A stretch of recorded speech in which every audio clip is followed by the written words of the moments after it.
विश्वमौली संत श्री ज्ञानेश्वर महाराजांच्या चरणी लीन होऊन आजच्या चिंतनाला सुरुवात करूया. शोध परम सत्याचा या चिंतन मालिकेच्या माध्यमातून आपला हा आध्यात्मिक चिंतनाचा प्रवास सुरू आहे. वेगवेगळे विषय घेऊन त्या विषयावर आध्यात्मिक चिंतन करण्याचा आपला प्रयत्न असतो. आज आपण चिंतनाकरता निवडलेला आहे भक्तियोग. भक्तियोग हा विषय आपल्या आजचा चिंतनासाठी राहणार आहे. भक्ती या विषयावर आपला यापूर्वी चिंतन झालेलं आहे, परंतु आजचं चिंतन आपण भक्तियोग या विषयावर चिंतन करण्याचा प्रयत्न करूया. आपले जे आध्यात्मिक चिंतन असतात ते सर्व संत साहित्य आणि संत वचनांचा आधार घेऊनच असतात आणि माऊलींच्या चरणी लीन होऊनच आपला हा चिंतनाचा प्रवास सुरू आहे.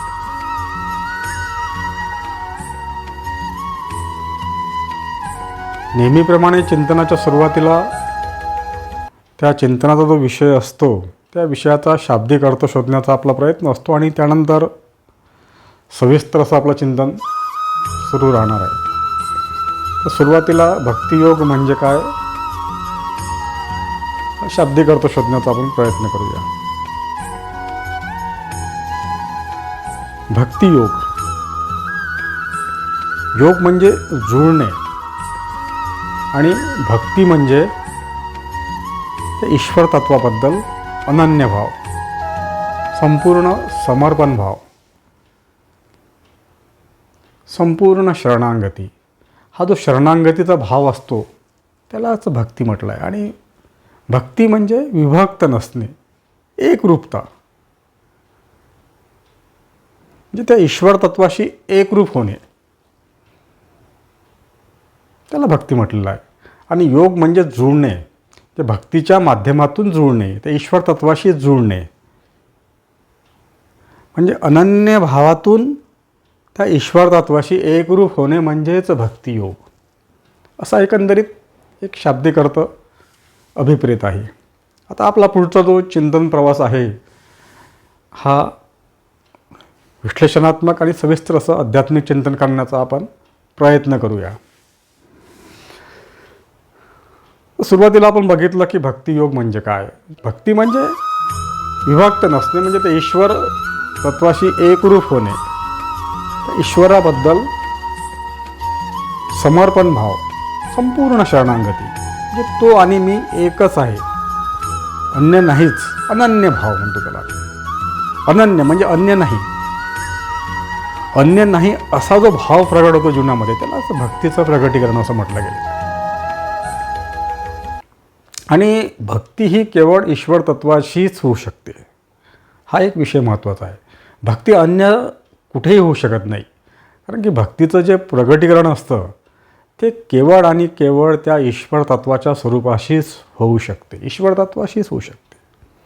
कारण की हा जो अनन्य भाव आहे, ही जी एकरूपता आहे, हा संपूर्ण समर्पणाचा जो भाव असतो, विभक्तच नसणे, एकरूप असणे. आणि एकरूपता ही कधी होऊ शकते की त्या तत्वाचा आम्ही कुठेतरी अंश आहोत, त्या तत्वाशी आम्ही जुळलेलो आहोत, तिथेच आम्ही जुळू शकतो. पाणी पाण्याशीच जुळणार, अग्नी अग्नीशी जुळणार, विभिन्न तत्व एकमेकाशी जुळणार नाही. ज्याचा जो अंश असला त्या अंशाशीच जुळतो, तिकडेच त्याची धाव असते. पाण्याची धाव ही पाण्याकडेच असते. हा भौतिक जगातील हे जे नियम आहेत ते अध्यात्मामध्ये हे नियम फारसे लागू पडत नाही पूर्णतः, परंतु एक समजण्यासाठी आपल्याला असे दृष्टांत किंवा उदाहरणं हे भौतिक जगातले घ्यावे लागतात.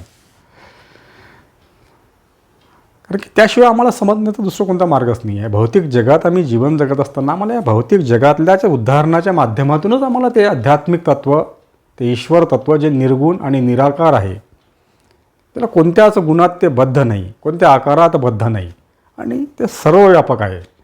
अशा तत्त्वाचं शब्दात वर्णन करता येण्यासारखं नाही आहे. ते शब्दात वर्णन करणे शक्य नाही आहे.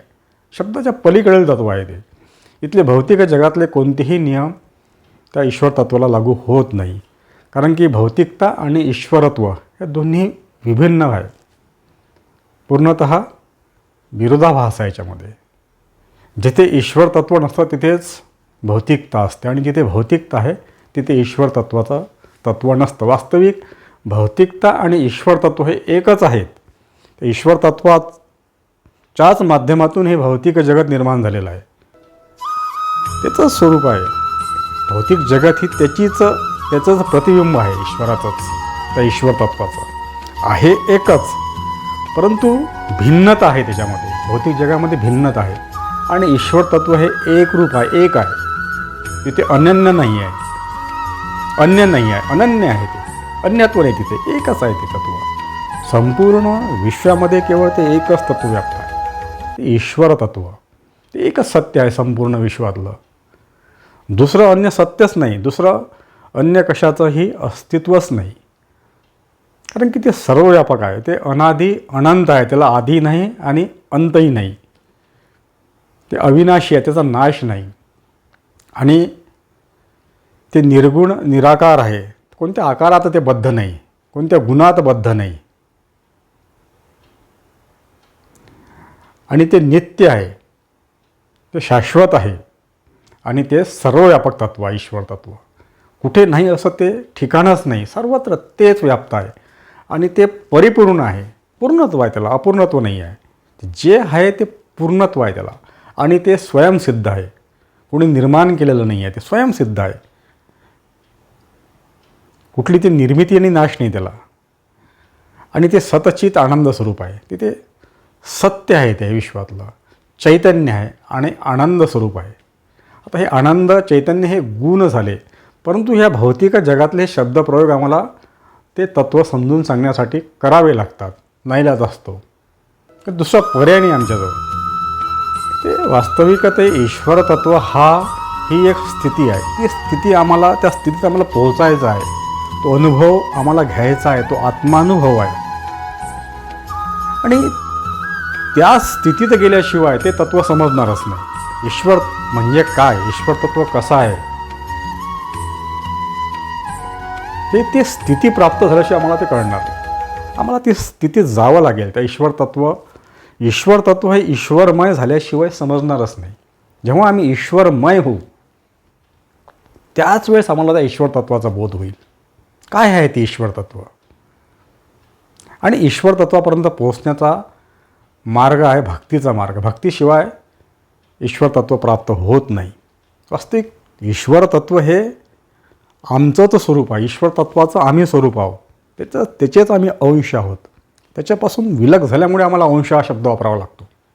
कारण की या मायेच्या प्रभावामुळे आम्ही त्या ईश्वर तत्त्वापासून वेगळे झालेलो आहोत. म्हणजे वेगळे नाही तर आम्ही ईश्वर तत्त्वच आहोत, त्याचाच भाग आहोत. पण आमच्या मन, बुद्धी, चित्त, अहंकार ह्या मनामुळे हा आभास निर्माण झालेला आहे. आमचं त्याला कारणीभूत आमचं हे मन आहे. आता ते मनही ते ईश्वर तत्त्वाचंच निर्मिती आहे.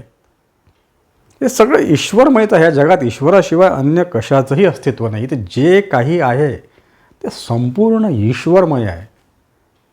मनही ते ईश्वरमय आहे, मायाही ईश्वरमयच आहे. जे काही या विश्वामध्ये आहे, भौतिकता असो की आध्यात्मिकता असो की अन्य काहीही असो, ईश्वर तत्वाशिवाय या जगात अन्य दुसरं कशाचंही अस्तित्व नाही. परंतु इथे ईश्वराची एक लीला आहे की ते आमच्या त्या मूळ तत्वापासून, म्हणजे मूळ स्वरूपापासून आम्हाला थोडंसं वेगळं ठेवण्याचा त्यांचा खेळ आहे. तो एक लीला आहे. त्या मायेच्या प्रभाव निर्माण करून आम्हाला त्या आमच्या मूळ स्वरूपापासून आम्हाला वेगळं केलेलं आहे. जसं हवेत हवा आणि फुग्यातील हवा एकच आहे, परंतु फुग्याच्या मधली हवा आणि बाहेरची हवेमध्ये त्याला वेगळेपण प्राप्त झालेलं आहे त्या फुग्यातील वरच्या आवरणामुळे. बस तशाच प्रकारचं आमचं हे स्वरूप आहे. आम्ही ह्या देहबंधनात बद्ध असल्यामुळे आणि या कर्मबंधनात किंवा ह्या भौतिक जगात या मायेच्या बंधनामुळे आम्ही त्या ईश्वर तत्वापासून वेगळं पडलेलो आहोत. आणि ईश्वर तत्वाचा आम्हाला विसर पडलेला आहे. ही प्रभाव हा सगळा मायेचा आहे. हे आदिशक्ती आदिमाया जी हे जे तत्व आहे ते त्या ईश्वर तत्वाचंच अधिष्ठानावरच निर्माण झालेलं तत्व आहे. त्या ईश्वराचीच ही निर्मिती आहे. हे माया तत्व, आदिशक्ती, आदितत्व, त्याला आम्ही आदिशक्ती म्हणतो. हे शक्तीचंच सगळं, हे त्या शक्तीच्या माध्यमातूनच या भौतिक विश्वाची निर्मिती झालेली आहे. हा विषय आपल्या आधीच्या चिंतनामध्ये, आदिशक्ती या चिंतनामध्ये हा विषय आलेला आहे. आणि सध्या हे नवरात्राचा कालावधी सुरू आहे आणि त्या माध्यमातून आपण त्या आदिशक्ती या तत्वावर, या विषयावर आपलं चिंतन करण्याचा आपला प्रयत्न होता. आणि आज जे आपला चिंतनाचा विषय आहे तो भक्ती आहे. कारण की भक्ती ही 9 प्रकारच्या पद्धतीनं भक्तीचे 9 प्रकार आहेत. म्हणजे भक्ती करण्याचे 9 पद्धती किंवा 9 प्रकार असे शास्त्रामध्ये याचा उल्लेख आलेला आहे. कीर्तन, श्रवण, दास्य, आत्मनिवेदन आणि अन्य काही असे 9 प्रकारच्या माध्यमातून त्या ईश्वर तत्वाची भक्ती करता येते. अशा पद्धतीचं शास्त्रामध्ये आमचं चिंतन आलेलं आहे.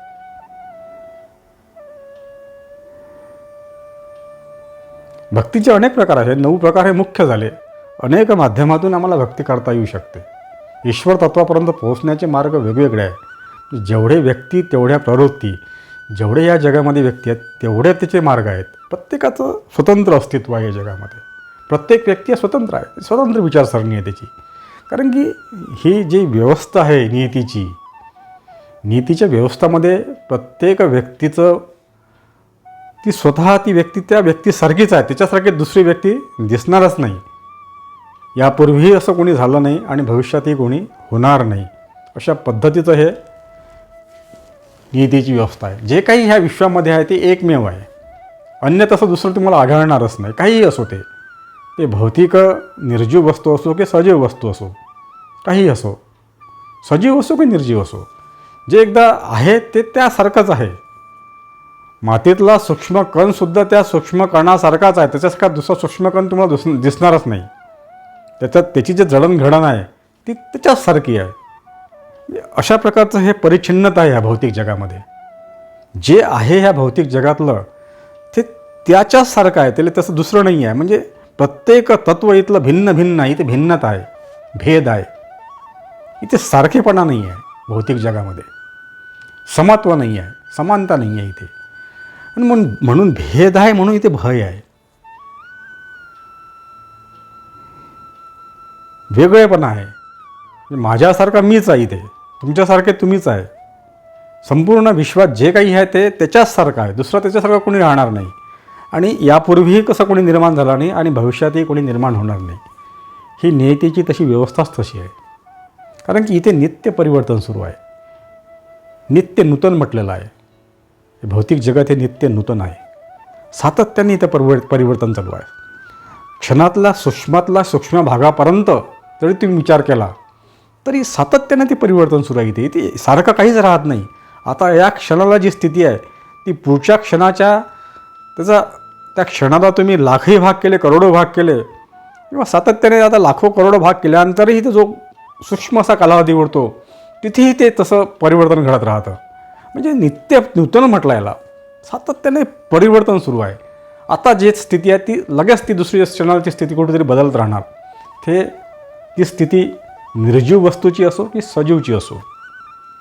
सजीवमध्ये काही ना काही वाढ होत राहते, निर्जीव वस्तूमध्ये काही ना काही बदल हा होत राहतो. इथे बदल आहे, इथे परिवर्तन आहे. साम्यता नाही आहे भौतिक जगामध्ये. हा सगळा मायेचा प्रभाव आहे. शाश्वत नाही इथे. जे आहे ते आता जे आहे ते पुढच्या कालावधीत तुम्हाला, पुढच्या क्षणाला तसं राहत नाही. इथे शाश्वत नाही आहे. निरंतर म्हणजे उत्पत्ती आणि नाशाची प्रक्रिया सुरू आहे. म्हणजे जे आहे ते नष्ट होणार आहे. आता आहे ते नष्ट झालं, दुसरं नवीन निर्माण होतं. दुसरं ते सातत्यानं आता एक क्षणापूर्वी माझी स्थिती अशी होती, काही ना काही माझ्यात काहीतरी फरक निश्चितच पडलेला आहे. प्रत्येकात असं मी सामान्यतः सर्व विषयी बोलतो आहे. सातत्यानं आमच्यामध्ये हा बदल सुरू आहे. आम्ही ज्या स्थितीत आहोत त्या स्थितीत राहत नाही.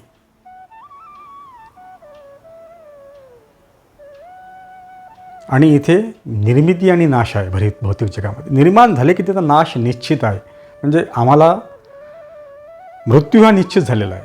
सजीवाला मृत्यू निश्चित आहे आणि निर्जीवत वस्तूला त्याचा कालांतराने नाश होणार आहे. हळूहळू ते नाशाच्या दिशेने त्याचा प्रवास सुरू झालेला आहे. ज्यावेळेस त्या वस्तूची किंवा जीवाची निर्मिती होते त्याचा प्रवास हा सातत्याने मृत्यूच्या दिशेने सुरू आहे, नाशाच्या दिशेने सुरू आहे. जन्म झाल्याबरोबर त्याचा प्रवास त्या मृत्यूच्या दिशेने सुरू होतो. ती नियतीचं ती व्यवस्थाच तशी आहे. आणि सातत्याने इथे सगळं जीवन हे असं दुःखमय आहे, कारण की इथे भेद आहे म्हणून भय आहे आणि भयामुळे जीवनामध्ये दुःख निर्माण होतं. आणि इथे सातत्यानं कर्मशील राहावं लागतं. कर्मठता आहे इथे. म्हणजे कर्म झाले की, कारण की हा जो देह आम्ही धारण केलेला आहे हा देह कर्माशिवाय राहू शकत नाही. कर्म जर नाही केले तर देह नष्ट होऊन जाईल, मृत्यू येईल देहाला. इथे कर्म करावेच लागतात आणि कर्म केले की त्याचे परिणाम आम्हाला भोगावेच लागणार. आणि कर्म करताना आमच्या हातून कर्म ते कसे घडतील, चांगले आणि वाईट कोणतेही कर्म घडू शकतात. आता ते आमचे विचार कसे आहेत, आमचे मन, बुद्धी आणि चित्त, अहंकार हे कोणत्या पद्धतीनं कार्यरत आहे त्या माध्यमातून, आणि यापूर्वी आमच्या मनावर कोणत्या पद्धतीनं संस्कार झालेले आहेत.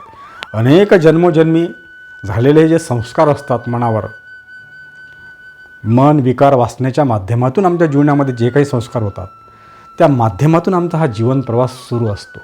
आणि त्याच पद्धतीनं आमच्याकडून कर्म घडत राहतात.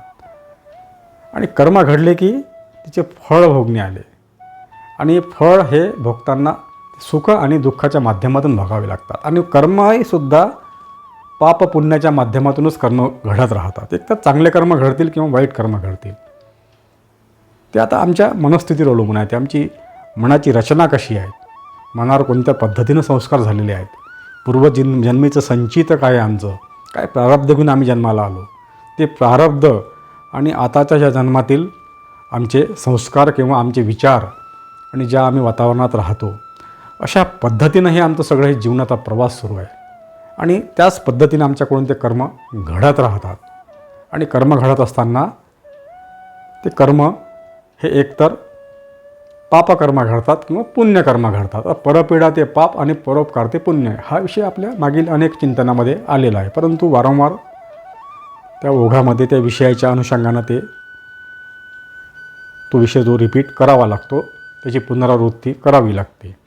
पण ती त्या विषयाची ते गरज असते. तो विषय समजावून सांगण्याकरता ते वारंवार पुनरावृत्ती होत राहते. परंतु आपला मुख्य जो विषय असतो त्या विषयाच्या अनुषंगानं तो चिंतन करण्याचा आपला हा प्रयत्न आहे. तर पाप पुण्य घडत असताना त्याचे परिणाम हे सुखदुःखाच्या माध्यमातून मला पुन्हा भोगावे लागतात. आणि पुन्हा सुखदुःख भोगत असताना पुन्हा कर्म निर्माण होतात. आणि अशा पद्धतीनं आम्ही हे त्या कर्मबंधनात अडकत राहतो. चक्र आमचं सातत्यानं सुरू आहे. अनेक जन्मापासून हे चक्र सुरू आहे. जन्म, मृत्यू, आणि मृत्यूनंतर आम्हाला जो काही देह प्राप्त होणार तो आमच्या कर्मानुसार आम्हाला प्राप्त होतो. जसे आमचे कर्म असतील आणि नियतीच्या सिद्धांतामध्ये ज्या पद्धतीनं आम्हाला जे काही सिद्धांतानुसार आम्हाला तो देह प्राप्त होतो. ते नियतीचा सिद्धांत ठरलेला आहे, त्यात आम्ही बदल करू शकत नाही. ते बदल करण्याचे अधिकार ते सिद्धांत ज्यांनी निर्माण केले त्याला आहे. म्हणजेच ते परमसत्य परमात्म्याला आहे. आता परमसत्य परमात्मा हा वास्तविक अकर्ता आहे, काहीही करत नाही. परंतु सर्व संपूर्ण विश्वावर त्या परमसत्य परमात्म्याची सत्ता आहे. त्याच्या सत्तेखालीच हे संपूर्ण विश्वाचा कारभार सुरू आहे. त्याचंच आणि त्याच्या अधिष्ठानाच्या माध्यमातून जे हे नीती आहे, हे आदिशक्ती आहे, या माध्यमातून हे माया आहे.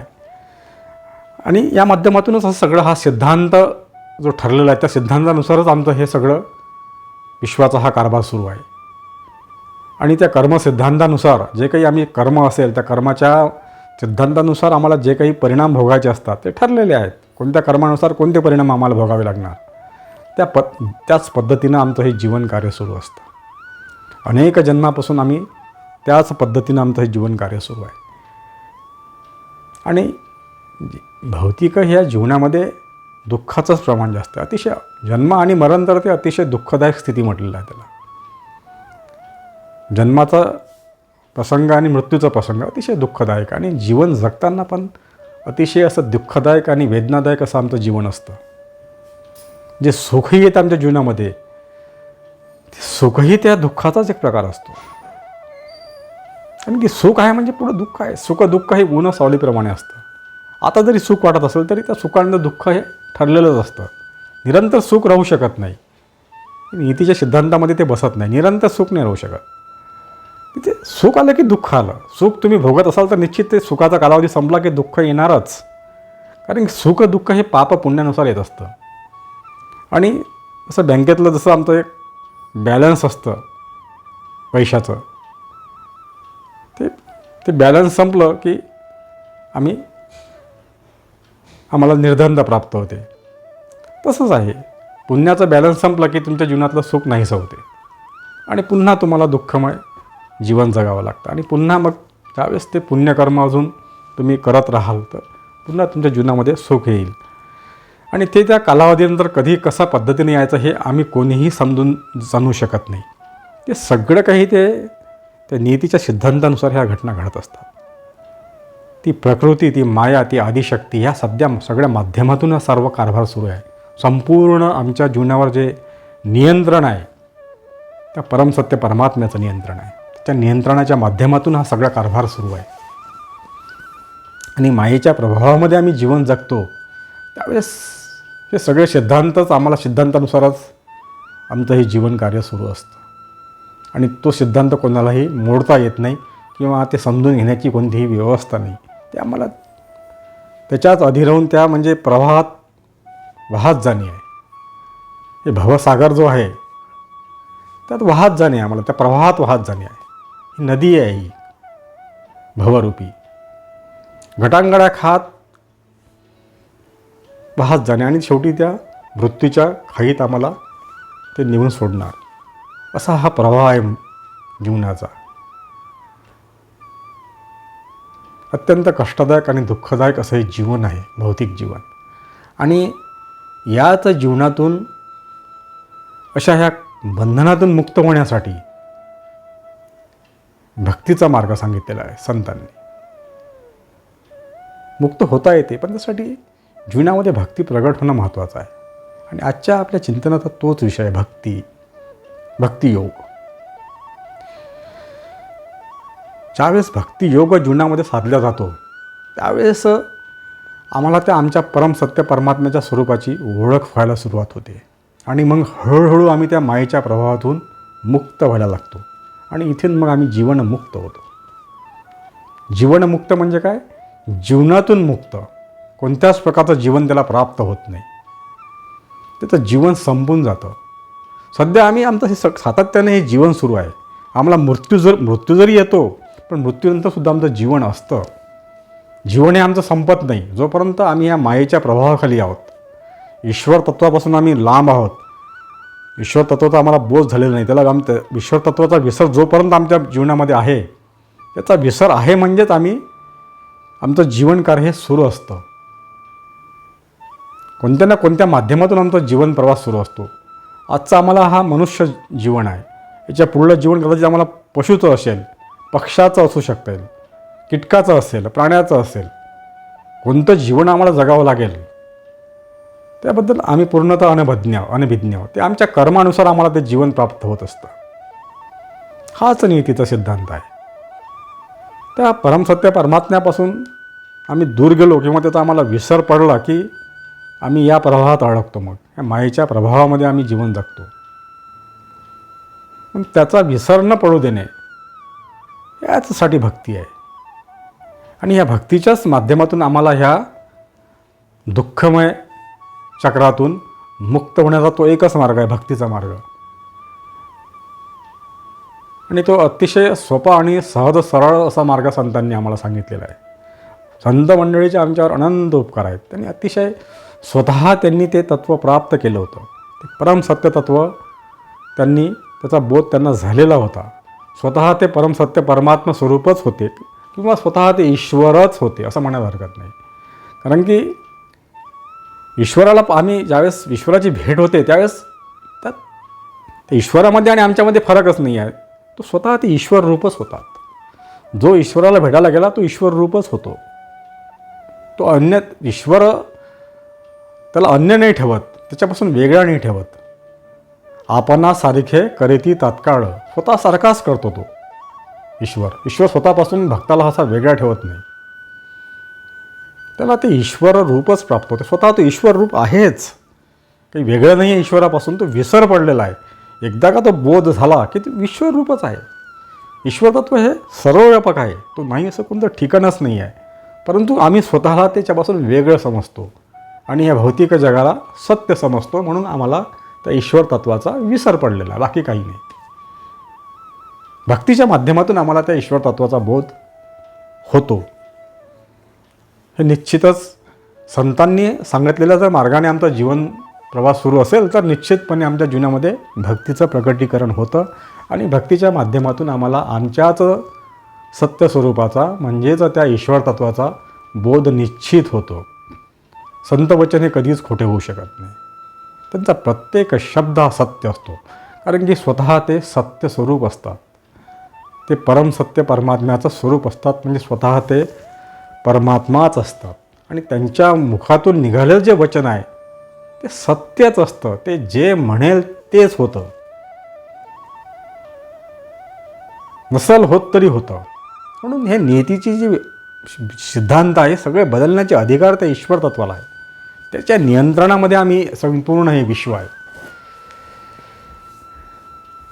नियतीचा सिद्धांत कोणी बदलू शकत नाही, परंतु तिथे जर तो स्वतः त्या भक्तासाठी ते सिद्धांतसुद्धा बदलवतो. शास्त्रामध्ये हे उदाहरणं आलेले आहेत. स्वतःच्या भक्तासाठी तो नीतीचा सिद्धांतसुद्धा बदलवून टाकतो.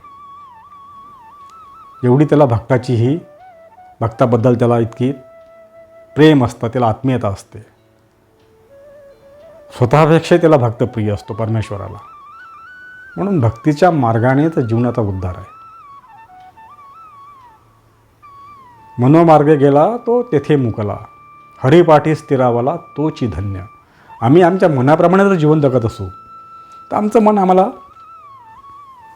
या विषय विकार वासनेकडेच घेऊन जाणार. म्हणजेच विषय विकार वासना म्हणजेच विनाशाकडेच घेऊन जाणार, दुःखमय स्थितीकडेच घेऊन जाणार.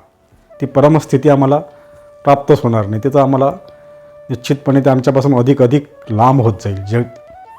मनाच्या माध्यमातून आम्ही जर जीवन जगत राहिलो आमच्या, तर आम्ही ते मन तर आम्हाला निश्चितच विनाशाकडे घेऊन जाणार, दुःखाकडेच घेऊन जाणार. त्याची ओढ तिकडेच आहे. मनाची ओढ हे विषय विकार वासनेकडेच आहे आणि विषय विकार वासनेच्या माध्यमातून जीवनामध्ये दुःखाशिवाय अन्य काहीही प्राप्त होत नाही. सिद्धांत आहे तो. कारण की जीवनामधलं जे आनंद जो आहे तो केवळ त्या परमसत्य परमात्म्याकडे आहे. त्या तत्वाजवळ ते स्थिती आहे. ती स्थिती, ती आनंदमय स्थिती, ती परमसत्य परमात्मा स्थिती आहे. अन्यत्र दुसरीकडे तुम्हाला तो आनंद मिळणार नाही. आमची सर्व जी धडपड आहे जीवनाची ती सर्व आनंद प्राप्तीची आहे, शांती प्राप्तीची आहे, पूर्णत्वाची आहे. व्यापकतेकडे आमची सारी धावपळ सुरू आहे. परंतु तो शोध जो आमचा मार्ग जो आहे, आम्ही हा शोध घेण्याचा, ही तळमळ आम्ही ह्या भौतिक जगात शोधतो, असत्य जगामध्ये. इथे नाहीच, हे भौतिक जगाचं अस्तित्वच नाही आहे. तर इथे ह्या गोष्टी मिळणारच नाही, कारण की इथे त्याचं नाहीच, अस्तित्वच नाही त्या गोष्टीचं जे आम्ही शोधतो आहोत. जो आम्हाला आनंद हवा आहे, जी व्यापकता हवी आहे, जे पूर्णत्व हवं आहे, शांती हवी आहे, प्रेम हवं आहे, शाश्वतता हवी आहे, अनादि अनंत असं ते तत्त्व प्राप्त करायचं आम्हाला. ते भौतिक जगामध्ये ते नाहीच, तर आम्हाला कुठून मिळणार? तर आमचा मार्गच चुकीचा आहे. पण आम्ही शोध त्या भौतिक जगामध्ये घेत राहतो.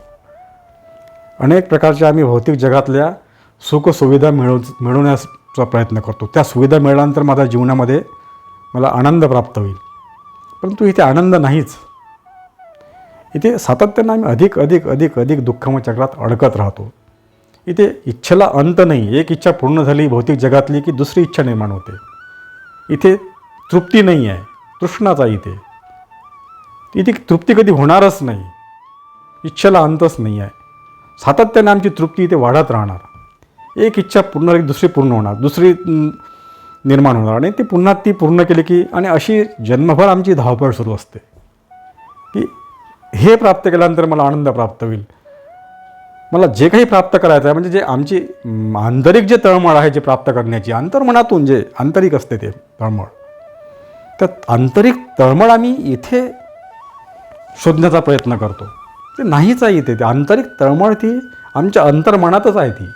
तिथेच आम्हाला शोध घ्यावा लागेल.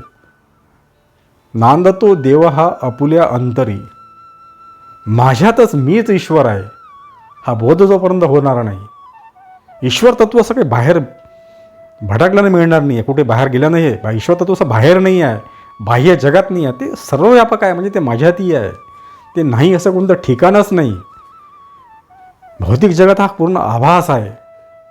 हे सत्य आम्हाला कळलं पाहिजे. आम्ही भौतिक जगाला सत्य समजतो आणि या भ्रमातच आम्ही जीवन जगत असतो. दिशाहीन असं आमचं जीवन असतं. आणि या भक्तीच्या माध्यमातून आम्हाला त्या खऱ्या आमच्या मूळ स्वरूपापर्यंत, सत्य स्वरूपापर्यंत, त्या परमसत्य परमात्म्यापर्यंत पोचता येतं. भक्तीच्या माध्यमातून केवळ जीवनामध्ये भक्ती प्रगट होणं अतिशय दुर्लभ बाब आहे. ती अतिशय दुर्लभ गोष्ट आहे. जेव्हा अनेक जन्माचं सत्कृत्य जर आमच्याजवळ असेल, जन्मोजन्मी आम्ही जर सत्कृत्य करत आलो असेल, सत्कर्म करत आलो असेल, सत्कर्म म्हणजे सत्यकर्म, सत्याचे जे कर्म आहेत म्हणजे ईश्वरी कार्य, जन्मोजन्मी जर आमच्याकडून ते ईश्वरी कार्य घडत आले असेल, पुण्यकार्य नाही म्हणत मी, ईश्वरी कार्य, सत्कर्म म्हणतो मी. पापकर्म आणि पुण्यकर्म हे भाग वेगळे आहेत. पापकर्मातून दुःख निर्माण होतं आणि पुण्यकर्मातून हे भौतिक जगातलं सुख निर्माण होतं. भौतिक सुख पुण्यकर्मातून ईश्वर तत्वाकडे ओढा निर्माण होत नाही, सत्कर्मातून होतो.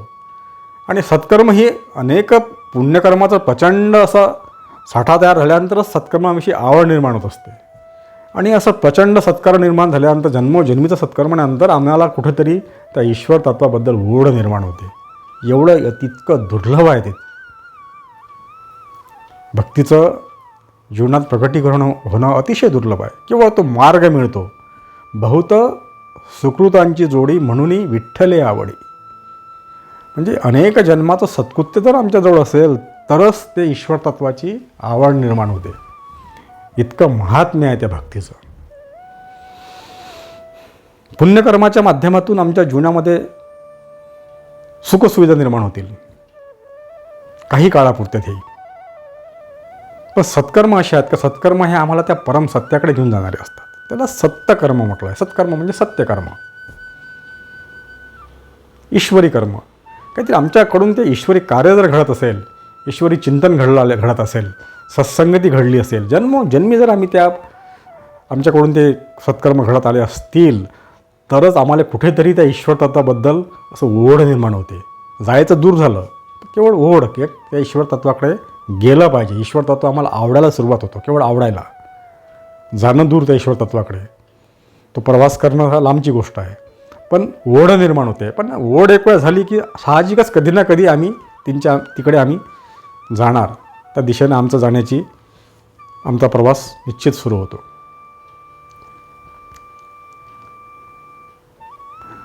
जीवनामध्ये असे संत विचार आणि संत साहित्य आणि संताचे असे विचार जीवनामध्ये येत राहिले पाहिजे.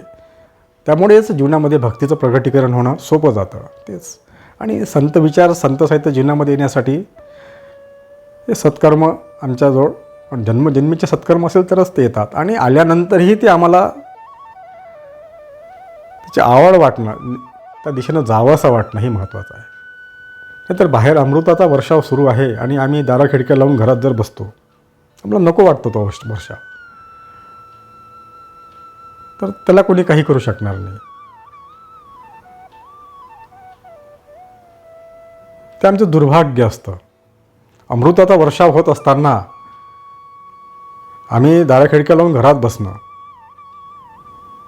त्याला घाबरून, हे दुर्भाग्याचे लक्षण आहे सगळे. हे आमचं पापकर्माचे लक्षण आहे. कानावर पडत असताना आम्ही स्वतःचे त्याकडे दुर्लक्ष करणं. एकतर हे विचार जीवनामध्ये येणं अतिशय दुर्लभ. आणि असे दुर्लभ विचारही आल्यानंतर ते ग्रहण न करणं, ते ग्रहण करावं असं न वाटणं, ते न आवडणं, हे अतिशय दुर्भाग्य म्हणावं लागलेला. संत विचार जर आमच्या जीवनामध्ये येत असतील आणि ते आम्हाला ऐकावेसे न वाटणं, याच्यापेक्षा दुसरं दुर्भाग्य जीवनामध्ये दुसरं कोणते असू शकत नाही. सर्वात मोठं दुर्भाग्य आहे ते.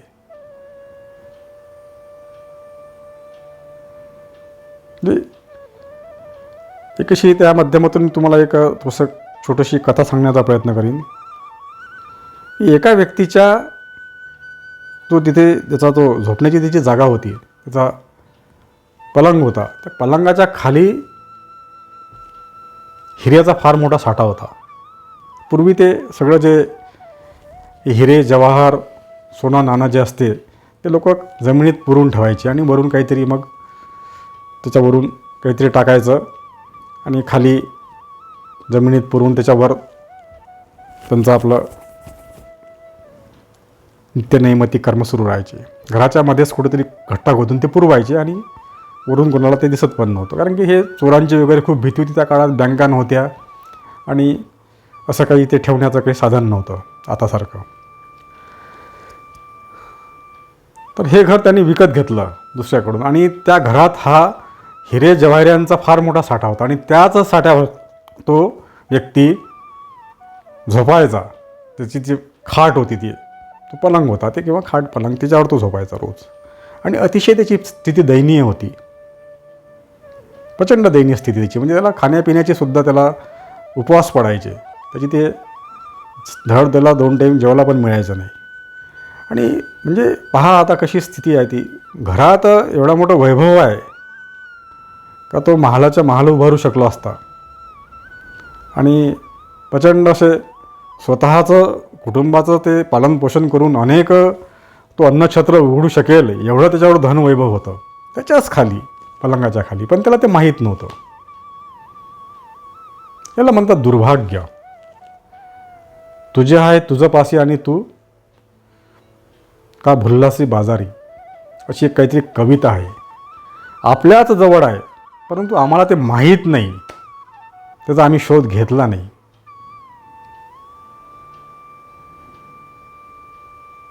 तेच घर त्याने शेवटी विकून टाकलं आणि ते दुसऱ्याने घेतलं. ज्या हा निर्धन व्यक्ती, त्याला त्याची तिथे त्याला वेळेचं जेवणसुद्धा मिळायचं नाही, खायला तो उपाशी राहायचा. त्यानं कालांतराने ते विकून टाकलं आणि ते दुसऱ्याने घेतलं. आणि ते दुसऱ्याने ते घरात काहीतरी सुधारणा करण्याच्या निमित्ताने ते खोदकाम करायला सुरुवात केली, तर त्याला ते धन सापडलं आणि तो वैभवशाली संपन्न असा व्यक्ती बनला त्या गावातला. हे त्याचं भाग्य. दुर्भाग्य आणि भाग्य कसं असतं. त्याच धनावर एक व्यक्ती राहून उपाशी ते झोपत होता त्या एवढ्या मोठ्या धनावर, आणि दुसऱ्या व्यक्ती ते करावं असं वाटलं त्याला. ते असे भाग्य आणि दुर्भाग्य असं जीवनामध्ये असं असतं. हे कुणालाही ते प्राप्त होत नाही, असून प्राप्त होत नाही. बाहेर अमृताचा वर्षाव सुरू असूनही ते वर्षाव ते जावंसं न वाटणं, साक्षात अमृत, त्याच्यामुळे संपूर्ण तुम्ही जीवनात अजरामर होणार, अमर होणार. अमृताचा वर्षाव सुरू आहे आणि त्यावेळेस आपण घरात बसून राहणं किती दुर्भाग्य आहे. असो, आजचा आपला हा चिंतनाचा विषय भक्ती, आणि या भक्तीच्या विषयाच्या माध्यमातून या काही गोष्टी अशा येतात, कारण की त्याशिवाय ते विषयाचं महत्त्व कळण्यास त्या सोप्या असतात. त्या अनुषंगानं ते जर म्हणून इतरही गोष्टी आपण त्या चिंतनात घेण्याचा आपण प्रयत्न केला तर भक्तीची माध्यमं अनेक आहेत, अनेक प्रकारची. आता जगामध्ये भगवद्गीतेमध्ये किंवा ज्ञानेश्वरीमध्ये हा सगळं भक्तीचं विवेचन आलेलं आहे, सविस्तर विवेचन आलं. माऊलींनी ज्ञानेश्वरीमध्ये भक्तियोगावर अतिशय सविस्तर असं वर्णन आलेलं आहे. आता त्यामध्ये त्या पद्धतीनं आपला हा चिंतनाचा प्रवास सुरू आहे. संत वचन आणि संत साहित्याच्या माध्यमातूनच आपला हा सगळा चिंतनाचा प्रवास असतो. भक्ती ही 4 पद्धतीनं, म्हणजे भक्ताचे जे 4 प्रकार सांगितलेले आहेत. अर्थार्थी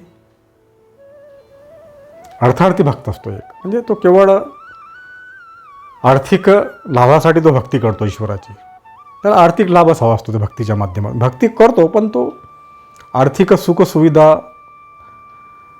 किंवा या भौतिक गोष्टी मिळवण्यासाठी त्याची भक्ती असते. म्हणजे त्याच्या भक्तीत तो एक लोभ हा असतो, एक जिज्ञासू भक्त असतो. त्याला बाकी काही घेणदेण नसते. त्याला फक्त ते काय आहे बा ईश्वर तत्व, हे काय आहे असं त्याला जाणून घ्यायचं असते. त्याला काही त्याचं फार काही त्याला कळत नसतं. ते फक्त त्याला नेमकं लोक म्हणतात बा ईश्वर आहेत, देव आहे, असा आहे तसा आहे, तर ते काय आहे ते त्याला ते जाणून घ्यायचं आहे. ते त्याला जिज्ञासू भक्त म्हटलेला आहे. हा उल्लेख ज्ञानेश्वरीमध्ये आलेला आहे. म्हणजे अर्थार्थी भक्त हा केवळ आर्थिक लाभासाठी भक्ती करतो. जिज्ञासू भक्त हा केवळ जाणण्यासाठी त्याची भक्ती असते. आणि एक आर्त भक्त असतो. ज्यावेळेस जीवनामध्ये संकट येतात, काही दुःख येतात, त्यावेळेस तो भक्ती करतो, इतर वेळेस नाही करत. आणि ते आर्त भक्तीतूनही ती त्याची ईश्वराबद्दल भक्ती असते, पण त्याच्यावर येणारे जे संकट आहे, त्याच्याकडे आले जे दुःख आहे ते दूर व्हावे म्हणून तो ईश्वराची भक्ती करतो. आणि चौथा भक्त आहे ज्ञानी भक्त. आणि ज्ञानी भक्त हाच खऱ्या पद्धतीनं याच्याच ज्ञानीभक्ताच्या माध्यमातूनच खऱ्या अर्थानं भक्ती करते. त्याला ते भक्ती म्हणजे काय आहे त्याला कळलेलं असतं, तो बोध त्याला झालेला असतो. ईश्वर काय आहे तो ज्ञानी असतो. त्याला ते ज्ञान त्या ईश्वरानं त्याच्या जीवनामध्ये ते ज्ञान प्रगट झालेलं असतो त्या ईश्वर तत्वाच्या माध्यमातून. ती ईश्वर तत्वाची कृपा त्याच्यावर झालेली असते. हे सगळं जे आहे जीवनामध्ये ह्या कृपेशिवाय हे घडत नाही. त्या परमसत्य परमात्म्याची कृपा झाल्याशिवाय तुम्हाला तो मार्ग मिळत नाही, त्याच्याशिवाय तो प्राप्त होत नाही. भक्तीचा मार्ग हा कृपेशिवाय नाही मिळत. ज्ञान त्या कृपेशिवाय भगवत कृपेशिवाय प्राप्त होत नाही. ज्याच्या जीवनावर ज्यांच्यावर ईश्वर कृपा झालेली आहे, सद्गुरू कृपा आहे, त्याच्या जीवनामध्ये हे ज्ञान प्रगट होतो. आणि त्याच्याच ज्ञानाच्या माध्यमातून भक्ती प्रगट होऊन तो त्या ईश्वर तत्वापर्यंत पोहोचतो. एक वेळा जीवनामध्ये भक्ती प्रगट झाली की ईश्वर काही फार लांब नाही. मग स्वतः ईश्वर म्हणजे तुम्ही स्वतः ईश्वर आहातच, परंतु तुम्हाला तो स्वतःला केवळ बोध प्राप्त करून घ्यायचा आहे, ते समजून घ्यायचं आहे फक्त, बाकी काही करायचं नाही आहे. ईश्वर कुठे बाहेर नाही आहे, असं कुठे आम्हाला बाहेर भटकायचं नाही आहे. आमच्यातलंच ईश्वर तत्व आम्हाला ते फक्त समजून घ्यायचं आहे. आणि एक वेळा ते कळलं की स्वतः तुम्ही ईश्वर स्वरूपच होता. ईश्वर आणि तुम्ही वेगळे नाहीच, संपूर्ण व्यापकता तुम्हाला प्राप्त होते. मग ते ईश्वर तत्वाचा ईश्वर तत्व जसं त्याचं वर्णन आपण केलेलं आहे ते सर्वव्यापक आहे. म्हणजे तुम्हीसुद्धा सर्वव्यापक होता, विश्वव्यापक तुम्ही होता. म्हणजे ईश्वर तत्वातले जे काही गुण आहेत, आता तो गुणात बद्ध नाही आहे, परंतु ज्या पद्धतीनं ते ईश्वर तत्व तुम्हाला प्राप्त होतं ते ईश्वरच प्राप्त होतं. तुम्ही स्वतः तुम्ही राहतच नाही. जसं झाडाचं बी असतं, बी स्वतःला संपवल्याशिवाय ते त्याचं वृक्षात रूपांतर होत नाही. तसंच तुम्हाला स्वतःला संपवल्याशिवाय तुम्हाला ते तुमचं ईश्वर तत्व तुम्हाला प्राप्त होणारच नाही. स्वतःला पहिले संपवावं लागेल. संपूर्ण शरणागती तुम्हाला पत्करावी लागेल त्या ईश्वर तत्वाशी. म्हणजे हा जो बोध आहे आमचा, हा मी देह आहे, हे संपूर्ण भौतिक जगत हे सत्य आहे आणि भौतिक जगतच मध्येच हेच जीवन, असंच जीवन असतं. आणि इथे जे काही करतो ते मी करतो, माझ्यामुळे घडतं, हा जो अहंकार असतो भौतिक जगामध्ये अहंकार असतो. करता मी आहे हा भाव असतो, त्याला अहंकार म्हटलेला आहे. अहंकार म्हणजे अहंकार म्हणजे करणारा मी आहे. जे काही आम्ही करतो ते मी करतो हा भाव, त्यालाच अहंकार म्हटलेला आहे. म्हणजे कर्तेपणाचा भाव. हा कर्तेपणाचा भाव नष्ट झाल्याशिवाय ईश्वर तत्व प्रगट होत नाही. अहंकार गेला की तुम्ही ईश्वर स्वरूपच आहात. केवळ अहंकाराचा तो पडदा आमच्यामध्ये आहे आणि अहंकाराचा पडदा नष्ट करण्याचं कार्य हे भक्ती करतं. भक्तीच्या माध्यमातूनच तो अहंकार नष्ट होऊ शकतो. दुसरा त्याच्यावर कोणताही पर्याय नाही. ती ज्ञानयुक्त भक्ती, ती प्रेमभक्ती, संपूर्ण समर्पण. प्रेममय तत्व कसं असतं ते पूर्णतः शरणागती, समर्पणाचा भाव असतो त्यामध्ये, एकत्वाचा भाव, त्यालाच भक्ती म्हटलेलं आहे. की तेवढी तन्मयता असावी लागते जीवनामध्ये ईश्वर तत्वाबद्दल. पूर्णतः समर्पित व्हावं लागतं. जसं ते बी स्वतःला संपवून टाकतं. ज्यावेळेस ते स्वतःला संपवून टाकतं, त्याचा नाश होतो बीचा, त्याच वेळेस त्याला अंकुर फुटून त्याचं पुढं भविष्यात त्याचं वृक्षात रूपांतर होतं. तसाच हा भक्तीचा अंकुर आमच्या जीवनामध्ये आम्हाला निर्माण झाला पाहिजे. ह्या निर्माण कधी होईल? आमच्यातला अहंकाराचा नाश झाल्यावर. अहंकाराचा नाश झाल्याबरोबर तो भक्तीचा अंकुर आमच्या जीवनामध्ये प्रकट होईल. तसा नाही प्रकट होणार. आणि हळूहळू मग त्या अंकुराचं रूपांतर मोठ्या भव्य वृक्षात होईल आणि तो वृक्ष मग सर्वांना फळं फुले सावली देईल. संपूर्ण जगासाठी तो एक प्रकारचं सुखदायक ठरेल. अशा पद्धतीचं एक जीवन असतं. संत असेच असतात.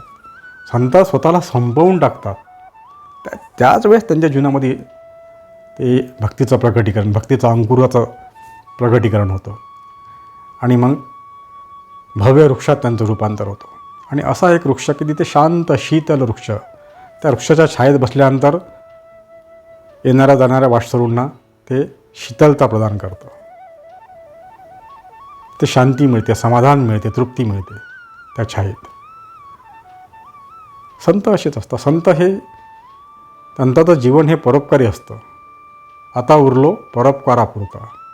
संतत्व एक वेळा प्राप्त झालं की त्याचा पुढचा जीवन प्रवास हा जगाच्या कल्याणाकरता असतात. जगाच्या कल्याणा संतांच्या विभूती. ज्याच्या जीवनामध्ये भक्तीचं प्रकटीकरण झालं ते त्यांना संतच म्हटलेलं आहे. ईश्वरनिष्ठ असतात त्यांचं जीवन. ईश्वराशी एकरूप झालेलं असतात.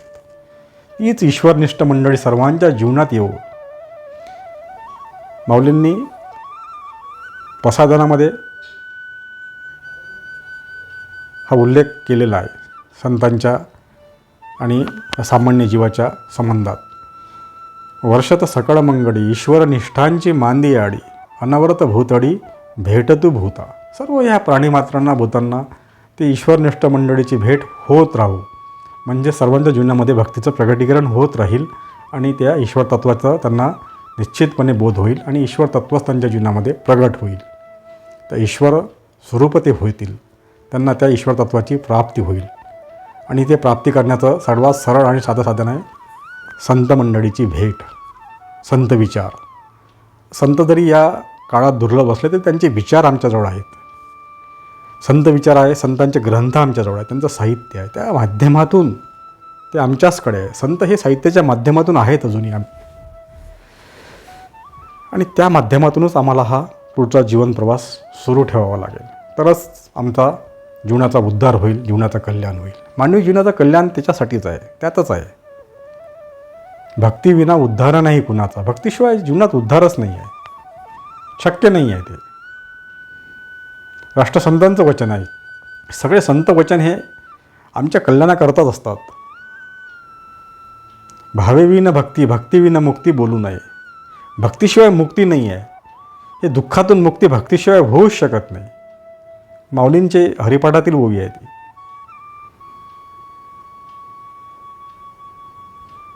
भक्तीशिवाय मुक्ती नाही आहे.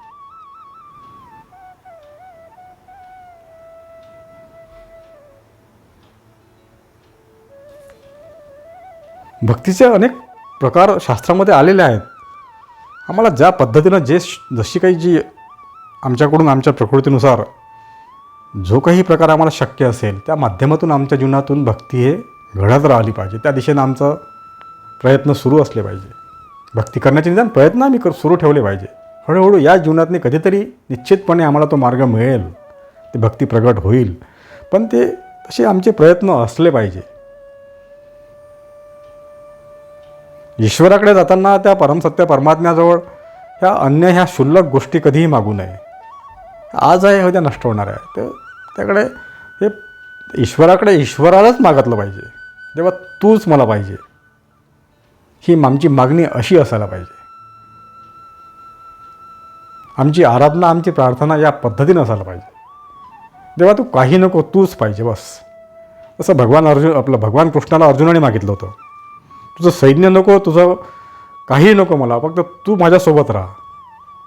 ज्या क्षणी अर्जुनानं भगवान कृष्णाचा स्वीकार केला, केवळ भगवान कृष्णाने सांगितलं सुद्धा की मी शस्त्र हातात घेणार नाही, मी केवळ निशस्त्र असेल आणि मी केवळ एकटा असेल, माझं सगळं सैन्य असणार नाही सोबत, माझं कोणीही सोबत असणार नाही, मीच असेल फक्त एकटा. आणि ते पण मी शस्त्रसुद्धा हातात घेणार नाही, फक्त तुझ्या मी सोबत, तू म्हणते तर सोबत राहील.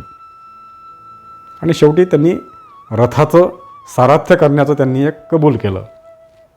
ठीक आहे, तुझ्या मी रथाचं सारथ्य करेल, तसं बसून राहिल्यापेक्षा.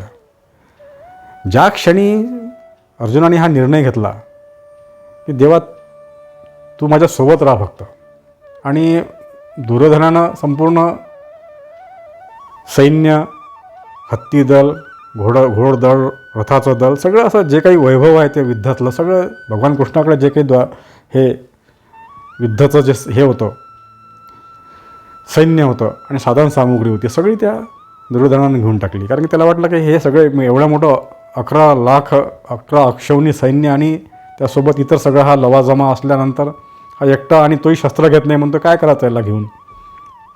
पण ते भक्ताला माहीत होतं की साक्षात परमात्माचं त्याला ते स्वरूप कळलेलं होतं आणि म्हणूनच त्यांनी तो, देवा तू माझ्यासोबत राहा. आणि जिथे ज्यावेळेस तो हा निर्णय घेतला गेला, भगवान कृष्णाला सोबत राहा एवढंच त्यांनी म्हटलं, तेव्हाच त्याचा विजय झाला. ते विजयाचं स्वरूप आहे ईश्वर. स्वतः ईश्वर सोबत असताना तिथे कशाची कमी राहणार आहे.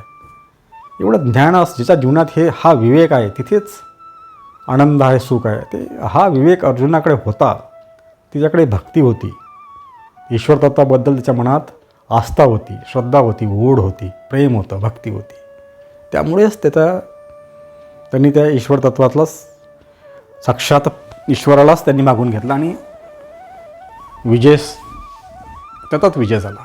जिकडे साक्षात ईश्वर आहे त्याचा विजय निश्चितच काय, त्याच वेळेस त्याचा विजय निश्चित झाला होता, ज्यावेळेस भगवान कृष्ण अर्जुनाच्या सोबत राहायला तयार झाले त्यावेळेस. तर भक्तीमध्ये ईश्वराकडे काय मागितलं पाहिजे हे सुद्धा कळणं महत्त्वाचं आहे. ह्या लहान लहान या भौतिक गोष्टी आम्ही मागतो आणि तेवढ्यापुरतीच आम्ही भक्ती करतो आणि ते प्राप्त झाल्यानंतर त्या वस्तू ह्या नाशिवंत आहे, जगातले हे ते काही टिकणाऱ्या नाही आहे. आणि ईश्वरसुद्धा मग अशा भक्ताला फारसं जवळ करत नाही, त्याला असे भक्त आवडत नाही.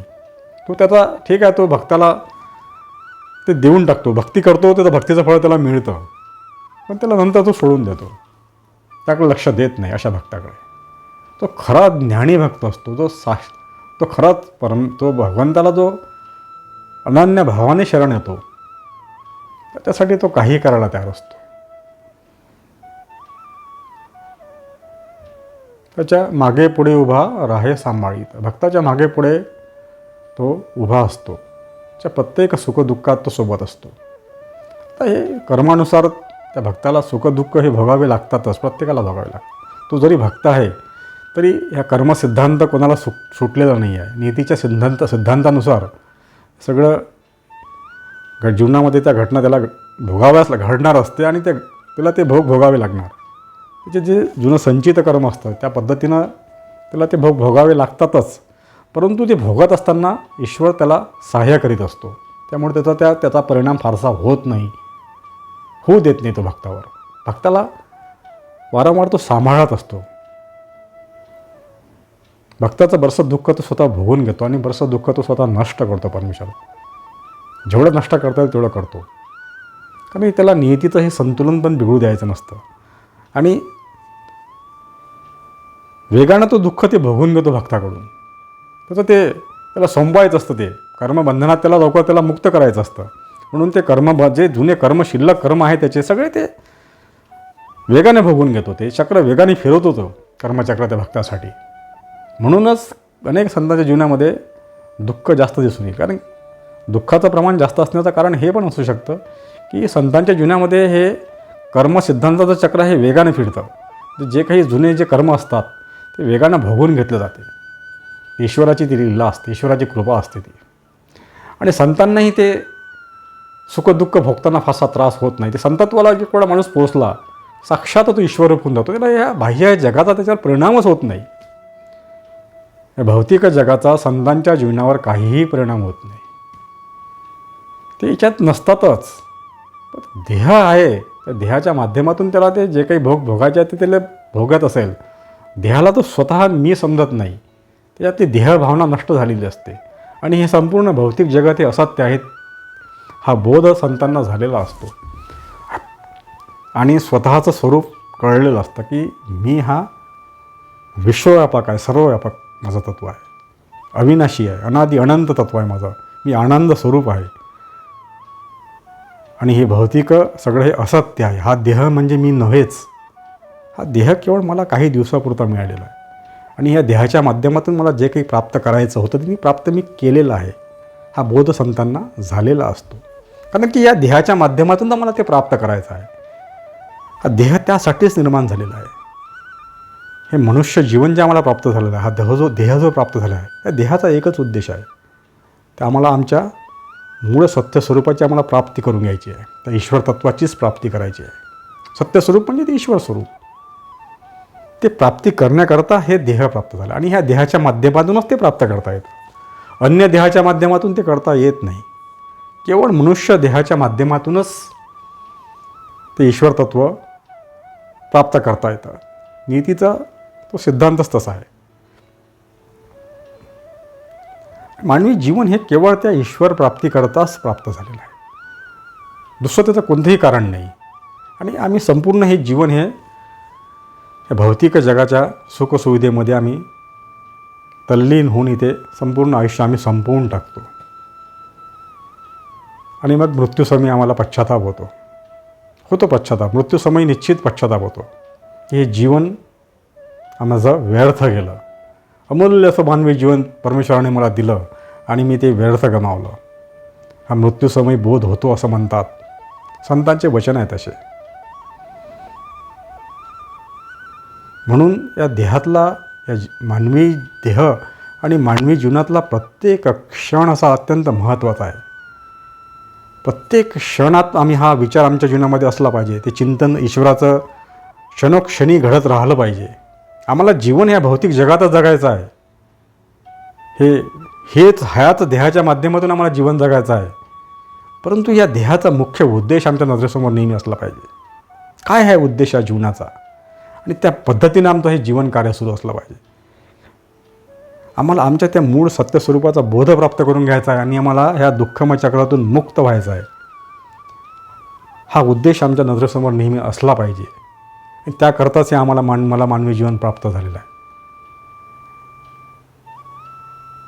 मृत्यू आणि परमेश्वराचं स्मरण सदैव असलं पाहिजे. मला वारंवार त्याची जाणीव होत राहते की निश्चित मला मृत्यू आहे म्हणजे माझ्याकडे अत्यंत ठराविक असा कालावधी आहे. मला माहीत नाही किती आहे, परंतु कालावधी निश्चित आहे माझ्याजवळ. एक असा निश्चित ठरलेला कालावधी आहे. फार मोठा कालावधी नाही आहे.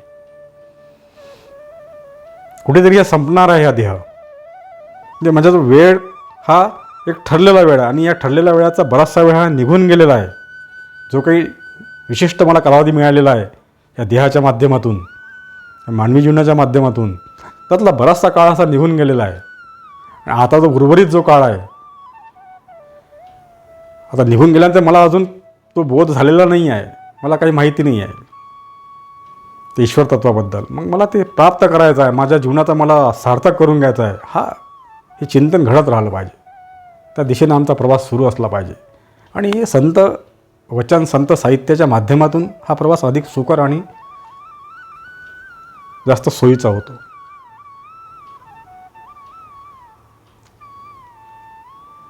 खऱ्या अर्थानं आम्हाला तो मार्ग मिळतो परमसत्याचा. म्हणजे असे संत वचन जीवनामध्ये येत राहिले तर ते संत हे सत्य स्वरूप असतात. त्यामुळे त्या सत्याच्या मार्गास त्यांना ते दाखवतात. दुसरं अन्य त्यांच्याकडे काही नसतंच. ते जे काही सांगतील ते त्या परमसत्य परमात्म्याबद्दलच सांगतील. दुसरं त्यांच्याकडे नसतंच काही. स्वतः ते परमात्मा स्वरूप असल्यामुळे त्यांना तेच सांगतात. ते दुसरं काही सांगत नाही ते.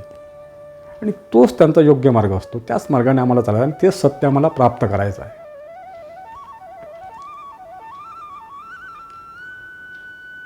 हा भक्तियोग आहे. जीवनामध्ये भक्तीच्या माध्यमातून ते आम्हाला ईश्वर तत्व प्रकट करायचं आहे. अनन्य भावना, शरणागती, त्याला म्हटलं आहे भक्ती. पूर्णतः समर्पणाचा भाव असावा आमचा ईश्वर तत्वाबद्दल. कुठेतरी आमची दृढ श्रद्धा असावी. संतांवर जी श्रद्धा असेल एखाद्या तर ते अतिशय चांगली. कारण की संत हे साक्षात त्यांचे मनुष्य जीवनातलं त्यांचा आम्ही त्याचा अनुभव घेतलेला असतो किंवा आम्हाला ते माहिती असतं का हे मानवी जीवनाच्या माध्यमातून ते संतत्व त्यांना प्राप्त झालेलं आहे. साक्षात ते ईश्वराचा अवतार कधी झाले कधी नाही, कदाचित त्यामध्ये आमच्या मनात साशंकता असू शकते. तर संतांबद्दल साशंकता असण्याचं कारणच नाही. प्रत्यक्ष ते झालेले आहे, होऊन गेलेले आहे, ही आमची खात्री असते. आणि अशा संतांच्या माध्यमातून आम्हाला ते ईश्वर तत्व कळतं. त्यांच्या विचाराच्या माध्यमातून, त्यांच्या सहवासातून. आता संत ह्या आजच्या काळात दुर्लभ आहेत, परंतु त्यांचे विचार आणि त्यांच्या साहित्याच्या माध्यमातून आम्हाला ते ईश्वर तत्वाचं मार्गदर्शन करत आहेत. त्या दिशेपर्यंत त्या दिशेनं जो आम्हाला प्रवास करायचा आहे निश्चितच आम्हाला ते त्यांचे साहित्य त्याला मार्गदर्शक ठरतात, पोचून देतात. त्या दिशेपर्यंत आम्हाला ते घेऊन जाऊ शकतात एवढी क्षमता त्या साहित्यामध्ये आहे, त्यांच्या वचनामध्ये आहे. ते भेट करून देऊ शकतात त्या ईश्वर तत्वाशी. एकदा त्या ईश्वर तत्वाची भेट झाली की मग आमचं अस्तित्व संपून जातं, माझं मी पण संपतं. आम्ही स्वतः ईश्वर स्वरूपच होऊन जातो. गंगा सागरात भेटायला गेली, सागराची भेट झाल्याबरोबर गंगेचं गंगे पण संपतं, नदीचं नदी पण संपून जातं. तिथे गंगा शिल्लक राहत नाही, ती सागरच बनते. सागर रूप नाही, सागरच बनते. गंगा ही सागरात विलीन झाली की गंगेचं गंगे पण संपलं, तिचं नदीत्व नष्ट झालं, ती सागरच झाली. तसं ईश्वराकडे तुम्ही ईश्वराची भेट झाल्याबरोबर ईश्वर रूपच होतो तो व्यक्ती. स्वतःचं अस्तित्व तिथं संपून जातं. ही भक्तीची महिमा आहे. ती तळमळ हवी त्या ईश्वर तत्वाकडे जाण्याची. यालाच भक्तियोग म्हटलेला आहे. पूर्णतः समर्पण असं व्हावं. त्या समर्पणाच्या भावनेतून आम्हाला तेव्हाच ईश्वराची भेट होईल, तशी होऊ शकणार नाही. अनेक अडचणी येतील. भक्ती सुडावरली पोळी म्हटलेलं आहे. भक्तिमार्गात अडचणी भरपूर आहेत, परंतु सातत्यानं आमचा हा प्रवास आम्हाला सुरू ठेवायचा आहे. डगमगायचं नाही आहे, कारण की आम्हाला त्या परमसत्य परमात्म्याची भेट घ्यायची आहे. ही तळमळ आमच्याजवळ असली पाहिजे. कितीही संकट आले, कितीही जीवनात वाईट प्रसंग आले, तरीही त्या परमात्म्याला भेटल्याशिवाय मी मागे हटणार नाही. हा भाव जीवनामध्ये हवा, ती तळमळ हवी,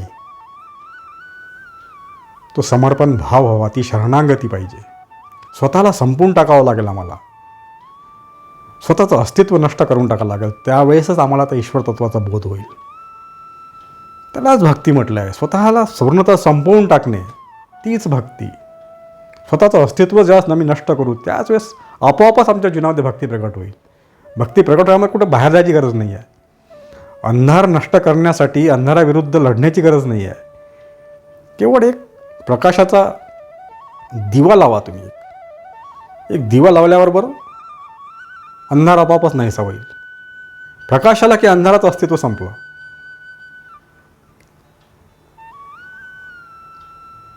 भक्ती जीवनामध्ये प्रगट झाली की आमच्यातला अहंकार आपोआपच नष्ट होतो. आम्हाला अहंकार नष्ट करण्यासाठी प्रयत्न करायचे नाही आहे. आम्हाला केवळ भक्तीच्या मार्गाने जायचं आहे. त्या ईश्वर तत्वाच्या मार्गाने त्याच्या चरणाशी लीन व्हायचं आहे. हळूहळू आमच्यातले हे विकार वासना हळूहळू आपापच लयाला जातील, शिल्लकच राहणार नाही. कारण याचं अस्तित्वच नाही, आभास आहे. अंधाराचं अस्तित्व नाही आहे. प्रकाशाचा अभाव आहे म्हणून अंधार आहे. तसंही विकार वासना अहंकाराचा हे सगळं माया आहे. सगळी मनाच्या स्थिती आहे. ही सगळी आभास आहे सगळ्या मनाचा. हा मूळ सत्य ते आहे ईश्वर तत्व, परमसत्य आहे. त्या दिशेने आम्हाला प्रवास करायचा आहे, परमसत्याच्या दिशेने. हा आपोआपच लय होत जाईल विकार विषय वासनांचा.